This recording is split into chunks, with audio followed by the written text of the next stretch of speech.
నల్గొండ జిల్లా పెదకాపర్తి గ్రామ శివార్లో బస్సు దగ్ధమైంది. హైదరాబాద్ నుంచి విజయవాడ వెళ్తున్న ప్రైవేటు ట్రావెల్స్ బస్సులో సాంకేతిక లోపం కారణంగా ఇంజిన్లో మంటలు చెలరేగాయి.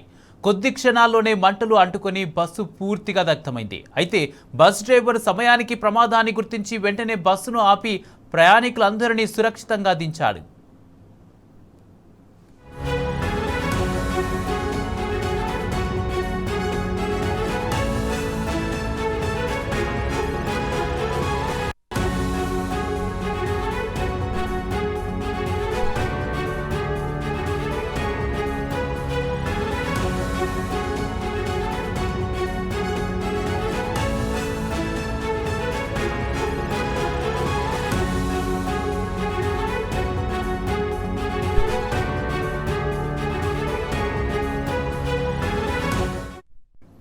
నల్గొండ జిల్లా పెదకాపర్తి గ్రామ శివార్లో బస్సు దగ్ధమైంది.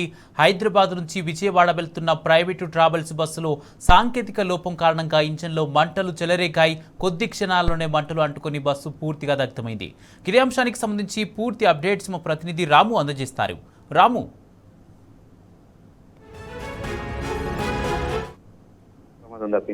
హైదరాబాద్ నుంచి విజయవాడ వెళ్తున్నటువంటి ప్రైవేట్ ట్రావెల్ బస్సులో పెదకాపర్తి వద్దకు రాగానే ఏసీలో మంటలు చెలరేగి చూస్తుండగానే బస్సు అంతా కూడా మంటలో చిక్కుకొని పూర్తిగా దగ్ధమైంది. డ్రైవర్, క్లీనర్ ఇద్దరు కూడా అప్రమత్తమై ఎదురుకొత్తలో ఉన్నటువంటి ప్రయాణికులందరినీ కూడా అలర్ట్ చేసి వాళ్ళందరినీ కూడా కిందికి దింపి వారి సామాన్లంతా కూడా కిందికి దింపడంతో పెను ప్రమాదం తప్పింది. అందరూ కూడా గాఢ నిద్రలో ఉన్నారు. అందరూ కూడా నిద్రపోతూ వారి గమ్యస్థానాలకు వెళ్ళిపోతున్నారు. కానీ ఒక్కసారిగా ఏసీలో మంటలు చెలరేగి షార్ట్ సర్క్యూట్ తో బస్సులో ఉన్నటువంటి సీట్లకు ఇంజన్ కి మంటలు అంటుకొని చూస్తుండగానే క్షణాల్లోనే బస్సు అంతా కూడా చుట్టూ కూడా మంటలో చిక్కుంది. డ్రైవరు అదేవిధంగా అక్కడ ఉన్నటువంటి సహాయకుడు చాలా చాకచక్యంగా ప్రయాణికులందరినీ కూడా బయటికి దించడంతోనే ఈ పెను ప్రమాదం తప్పిందంటూ కూడా అక్కడ ఉన్నటువంటి ప్రయాణికులు, ప్రత్యక్ష సాక్షులు కూడా చెప్తా ఉన్నారు. బస్సు దగ్ధమైనటువంటి క్రమంలో బస్సులో మొత్తం 40 మంది ప్రయాణికులు ఉన్నారు. ఎల్బీ నగర్ లో, హయత్ నగర్ లో ప్రయాణికులను ఎక్కించుకొని విజయవాడ వెళ్తున్నటువంటి క్రమంలోనే ఈ షార్ట్ సర్క్యూట్ జరిగినట్టు కూడా డ్రైవర్ చెప్తా ఉన్నారు. వేసవి కావడం, బస్సు ఫిట్నెస్ సంబంధించి ఇతర బస్సు సంబంధించినటువంటి ప్రికాషన్స్ లేకపోవడంతోనే ఒక్కసారిగా ఈ ప్రైవేట్ బస్సులు ఒక్కొక్కటిగా కూడా దగ్ధమైనటువంటి ఘటనలు నల్గొండ జిల్లా హైవే మీద కొనసాగుతుంది. 10 రోజుల క్రితం కూడా చౌటుప్పల్ వద్ద ఇదే ప్రైవేట్ ట్రావెల్ బస్సులో మంటలు చెలరేగి పూర్తిగా దగ్ధమయ్యి ప్రయాణికుల సామాగ్రి అంతా కూడా దగ్ధమైనటువంటి పరిస్థితి అక్కడ నెలకొంది. ఈ రోజు పెదకాపర్తి వద్ద బస్సు అంతా కూడా దగ్ధమైంది. ఎలాంటి ముప్పు లేకపోయినప్పుడు కూడా ప్రయాణికులు అయితే కొంత భయాందోళనకు గురయ్యారు.